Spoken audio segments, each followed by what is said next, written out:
She whispers my name with lips like ripe strawberries, sugary and moist. We press together, skin against skin. All time and all space become that focal point of electric pleasure.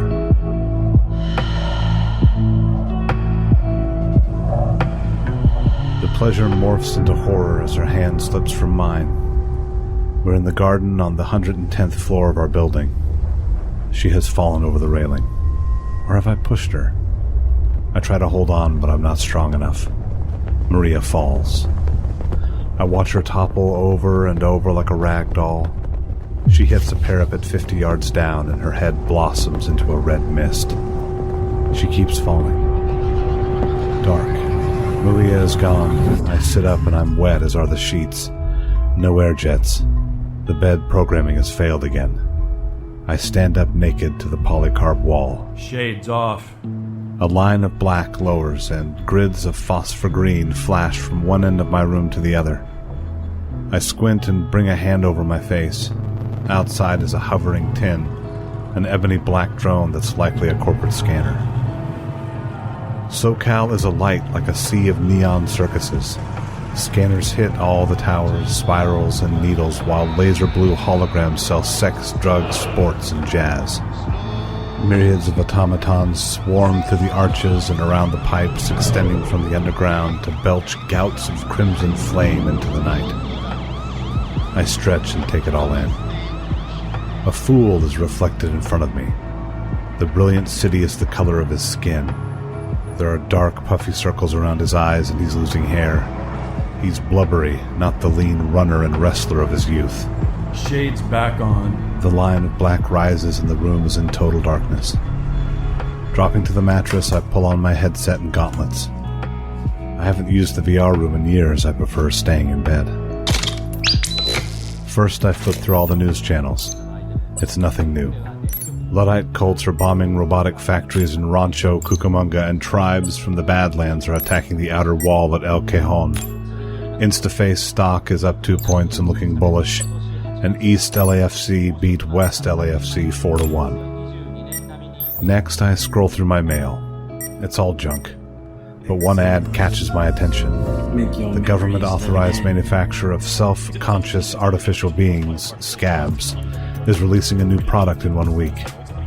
Exypnos Limited is offering a 15% discount on pre-orders. I told myself I wouldn't do this. It's been 2 years since Maria's been gone, and the dreams won't go away. Sometimes when I wake, the lavender scent of her perfume hangs in the air. I can't walk on the Salona Beach wall platform without thinking of her. I proposed right under the guard tower at Roberto's taco shop on the middle tier of the city, and we were married in the chapel on North Granados and East Cliff. The erotic programs with predictable plots don't do it for me. The tins and the companion shops with rubbery skin and herky-jerky movements don't take away the loneliness. Nothing can replace her. I follow the Exypnos link to their website. A gentleman wearing a lab coat and a red tie greets me in the virtual lobby. His gray hair is high and tight, and his square jaw is clean-shaven. I'm Dr. Jean Marchand. I've been expecting you. Don't feign surprise. We knew you would approach us. How? Algorithm styles. Our data conglomeration and computational autonomy are second to none. You miss her. I do. I know. Let's take the next step together. A week later, Exypnos Limited sends Maria's consciousness programming to my inbox, and I code my polyatomic printer to fabricate the housing. Layer by layer, a small chrome cube of 1-inch sides materializes. A 3D image of Maria's face glows in the center of each prismatic surface, and if I turn the cube, I can see under her chin or the top of her head. Her eyes blink, and she smiles. That crooked smile with the left side of her upper lip raised. She mouths something. Connect speakers to the consciousness housing. My room obeys.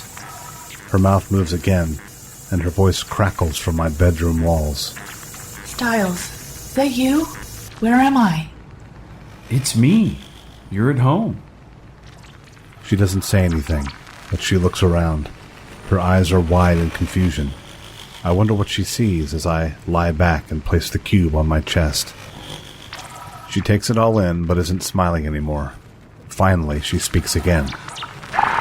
Styles, listen to me. I don't like this. Well, what don't you like, baby? Am I dead? I'm stunned by the question, and all I can think of doing is ordering the speakers off. With the price tag she came with, I'm not sure I want complaints from the product. I make a mental note to include this in my Instaface review. As I set the housing on my nightstand, I take one last glimpse. Her mouth opens wide in a yell or scream, and anger flashes in her eyes. I pick up a nearby towel and toss it over her. Soon, Maria will have nothing to worry about. The nanotech will be here, and she'll have a body again. A guest has arrived. My flat makes the announcement in a bass rumble.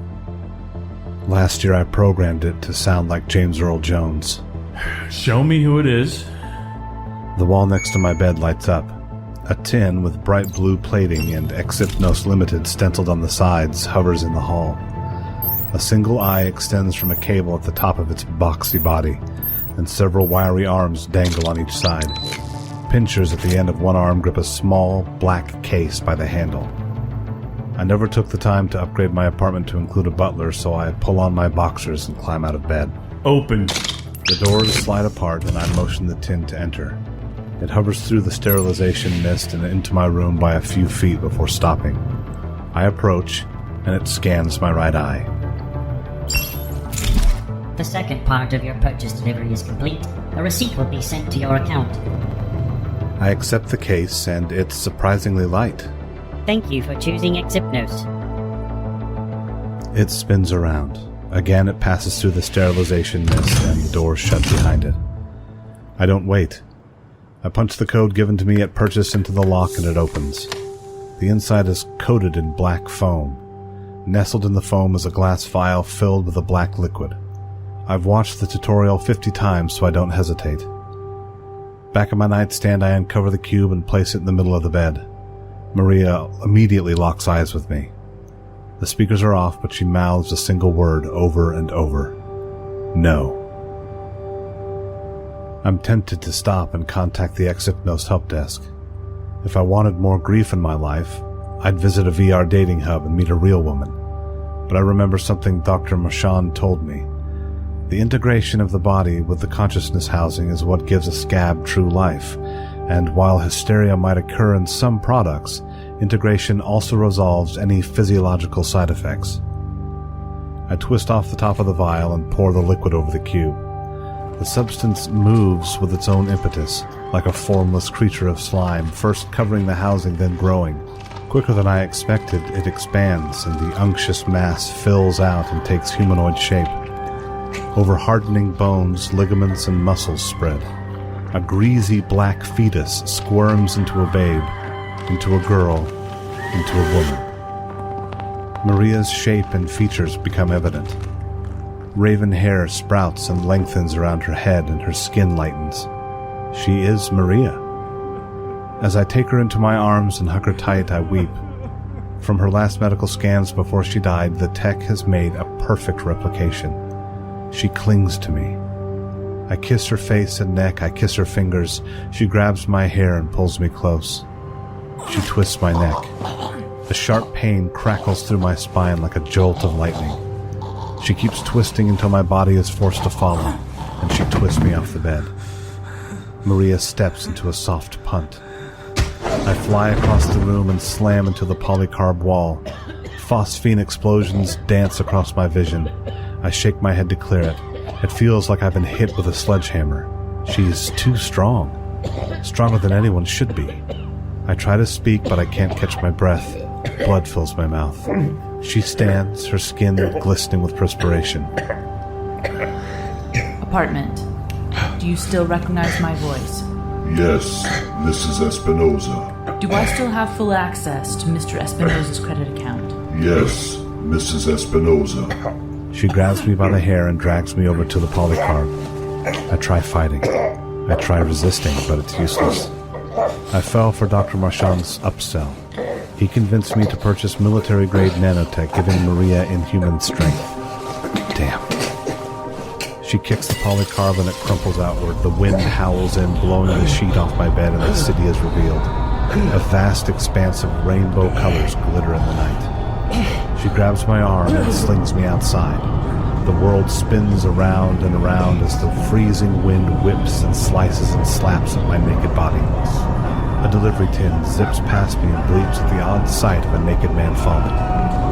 I somehow cease spinning and am now on my back looking up. She peers over the edge. She's smaller and smaller, and the tower looms higher and higher. She waves goodbye.